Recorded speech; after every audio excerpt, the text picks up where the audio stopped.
It started off like any other lazy Saturday afternoon. The kind where you're curled up on the couch in your old pajamas, hair messy, no makeup, just hoping the day passes quietly. My husband, Jake, had texted earlier that he was running late from his weekend errands, so I figured I had at least another hour to myself. I didn't know that the next few minutes would shake the foundation of everything we'd built over the past 7 years. The doorbell rang, just the delivery guy. I'd ordered lunch from our favorite burger place, nothing fancy. I opened the door, and there he was, holding a brown paper bag with grease stains along the sides. He smiled politely, handed over the food, and as I reached out for it, we locked eyes just a little longer than we should have. I don't know what came over me in that moment. Maybe it was the way he said something that made me laugh, or maybe it was just the thrill of being noticed when you've been feeling invisible in your own home. We stood there talking for a minute, harmless, casual. But then, I invited him in. Just for a moment, just to escape the summer heat, I told myself. He hesitated at first, but then stepped inside. I offered him a drink of water. We talked more, about life, jobs, random things. And somehow, the distance between us started to shrink.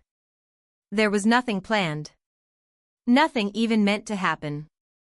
But sometimes, something shifts in the air, and you know you're crossing a line before your feet even move. I didn't hear the key turning in the lock. I didn't hear Jake's footsteps coming down the hallway.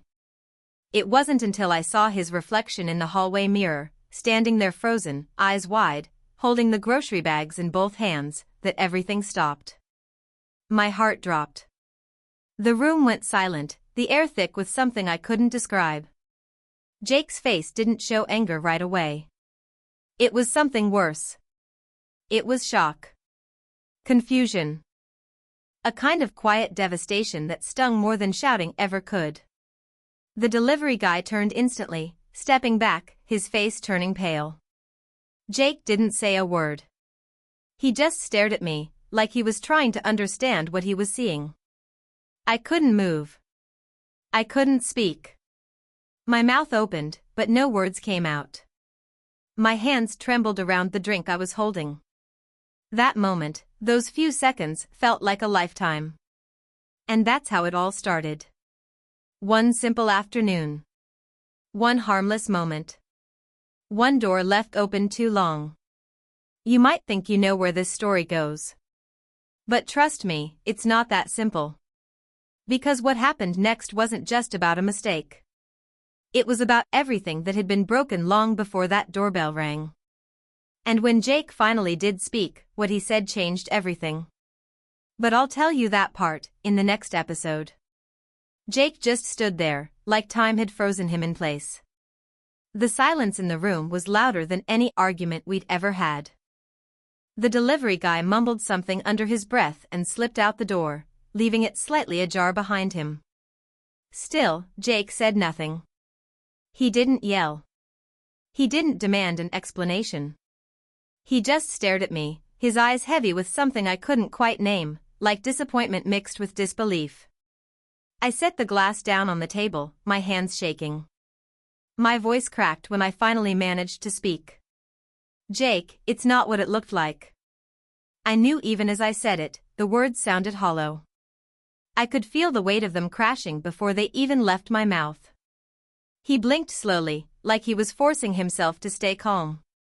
He turned away for a second, dropped the grocery bags on the counter, and leaned against it, facing away from me. I could see his shoulders rise and fall, his breath uneven. That's when the memories started flooding back. All the moments that had led us here. The late nights Jake had been coming home later and later. The way we barely talked anymore unless it was about bills or schedules. I'd spent months feeling unseen. Like I was just part of the furniture in our house. He wasn't cruel or unfaithful, not that I knew of, but he had become distant. And instead of talking to him about it, instead of asking why we were drifting apart, I'd just let the silence grow. But that didn't make what happened right. Nothing could. And yet, I didn't even know what to call it. Nothing happened, and still, something did. Jake finally turned around. His face was blank, like he was still trying to make sense of everything. He asked just one question, why? I didn't have an answer. Or maybe I had too many. Loneliness, resentment, confusion, they all jumbled in my chest, but none of them could explain that one moment. I wanted to say it meant nothing. That it wasn't what he thought. But deep down, I knew it was more than that.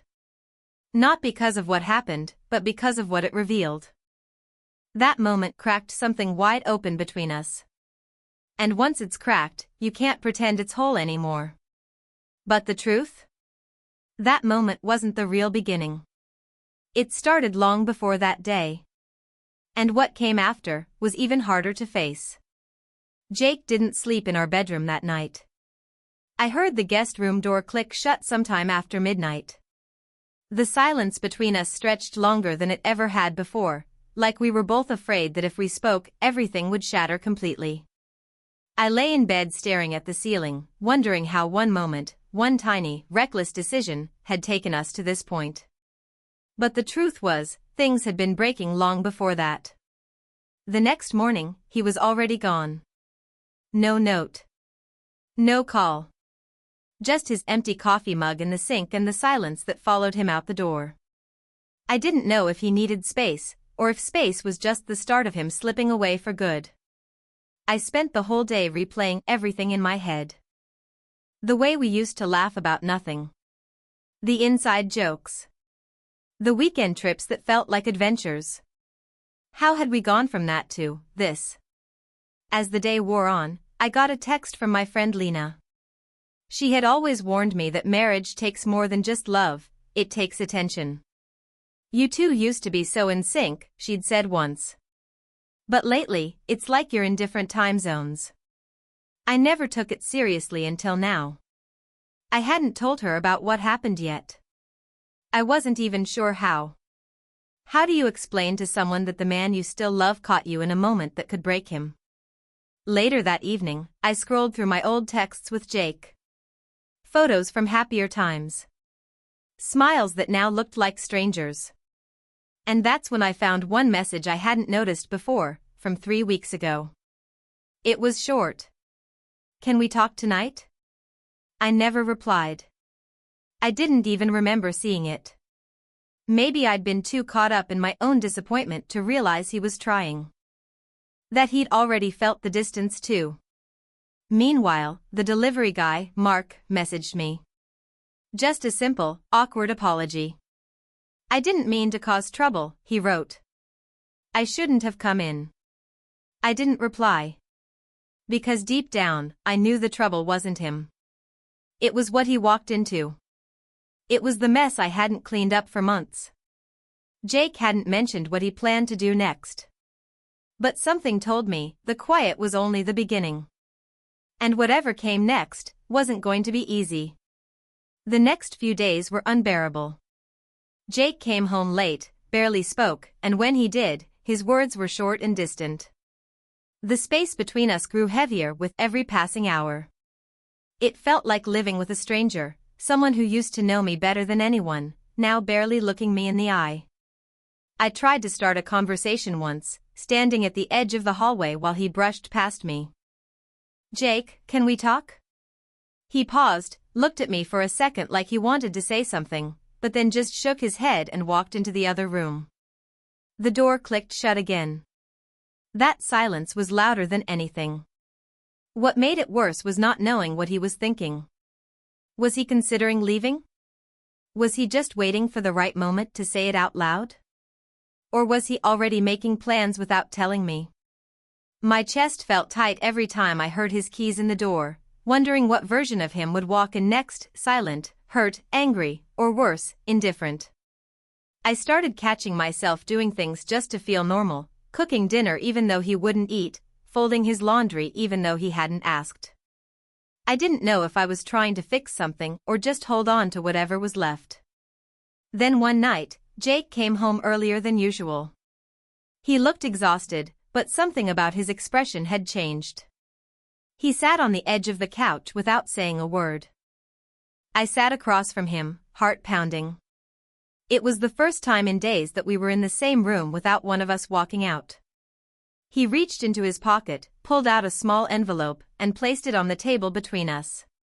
"I didn't know whether to give you this," he said quietly. "But I need you to read it." My hands trembled as I picked it up. It wasn't long, just a few sentences in his handwriting. But each word was like a punch to the gut. It wasn't just about what I had done. It was everything: how long he'd been feeling alone, how he'd tried to reach me, how he felt like he lost me long before that moment with the delivery guy. Then he looked at me and said something I wasn't ready for. But just as the words were about to leave his mouth, his phone rang. And what happened next changed everything. Jake didn't answer the call right away. He just stared at the phone screen, his face unreadable. I watched him closely, trying to catch even the smallest clue, but he stayed frozen for a few seconds before finally pressing decline. He slid the phone face down on the table. I could see something shift in his eyes, like whatever that call was, it added weight to what he was already carrying. "I'll deal with that later," he said, voice low, almost distant.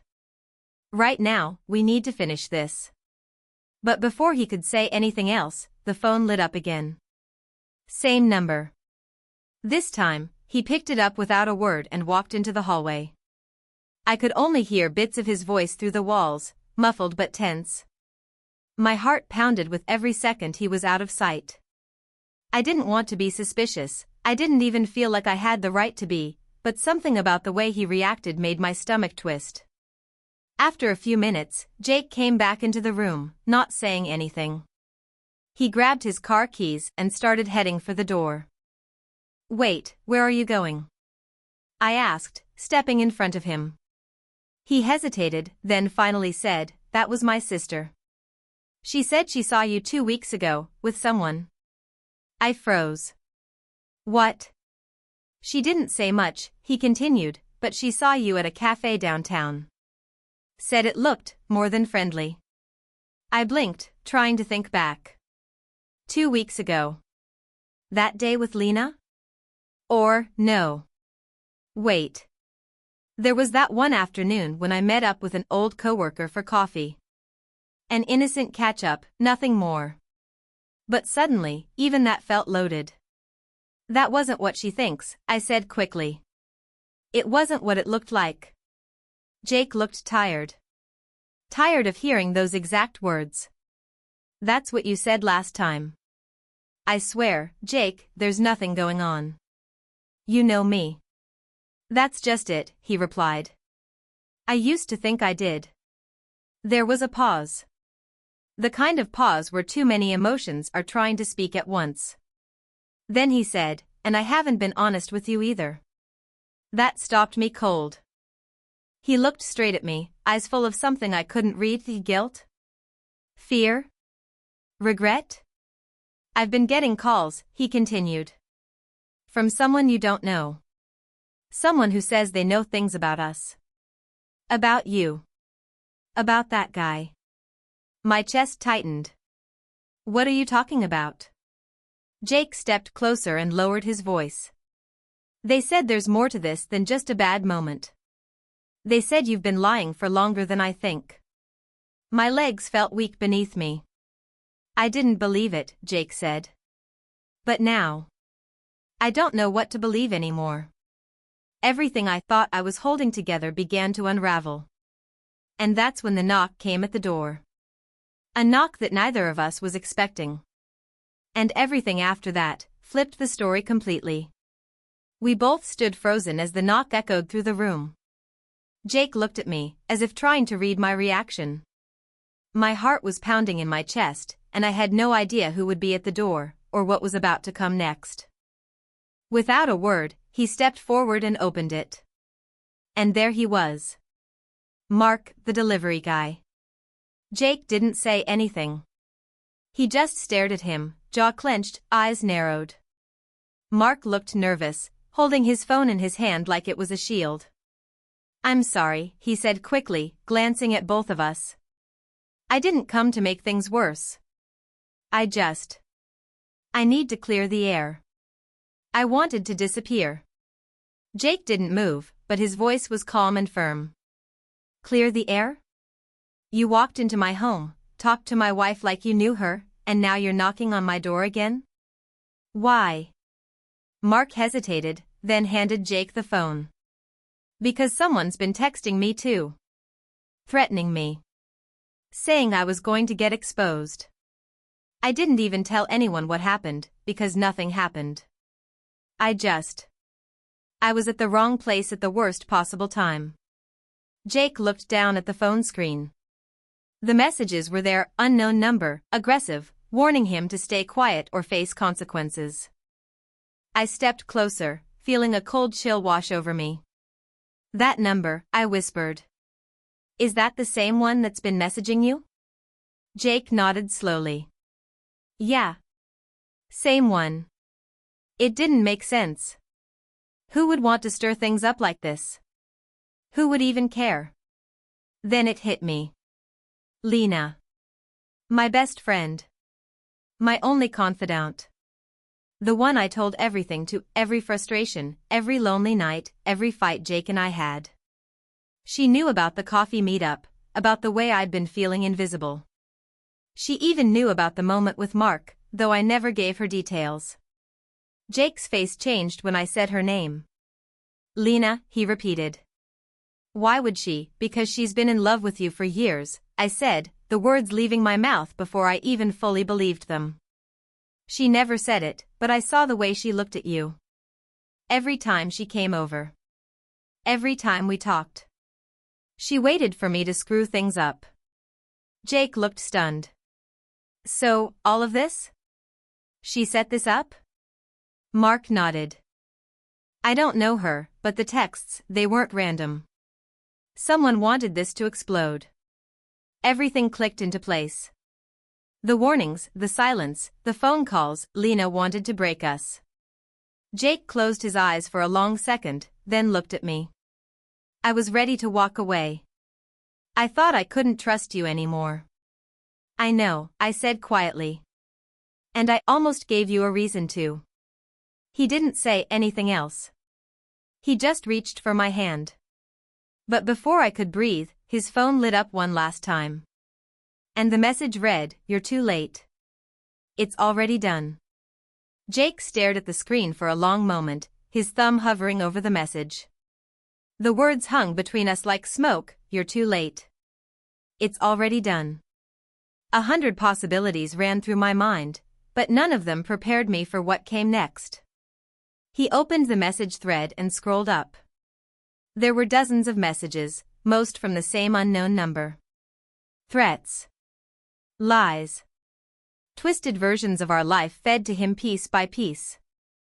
Photos, too, taken from angles that looked like someone had been following me. One was from the coffee shop. Another was from our front yard, just days ago. We both knew then, this had been going on longer than we realized. Jake looked at me, his voice low. She was watching us. I nodded, swallowing hard. And waiting. The rest of the evening was a blur. We confronted Lena. She didn't deny it. In fact, she admitted to everything, how she'd fed Jake false information, how she had contacted Mark anonymously, and how she believed she was protecting him from someone who didn't deserve him. Her obsession had slowly turned bitter, twisted by jealousy and disappointment. She wanted us broken so she could step in and pick up the pieces. We didn't press charges. It was too personal, too complicated. But we cut ties completely. I blocked her number. Jake deleted every message.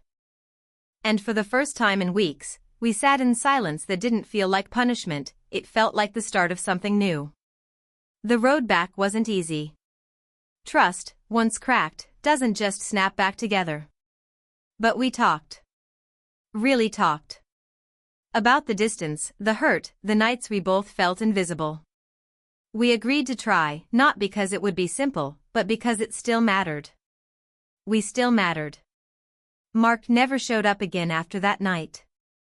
He didn't need to. He wasn't the problem. He was just caught in someone else's storm. Looking back, it's strange how one moment, Jake walking in while I was with the delivery guy, could unravel so much. But maybe it needed to. Maybe it forced us to face things we'd been ignoring for too long. And if there's one thing I learned from all of it, it's this: betrayal doesn't always come from the people you expect. And real love, isn't just about avoiding mistakes. It's about fighting through them, together. Because in the end, the truth always finds its way out. Even when someone tries their best to bury it. 34.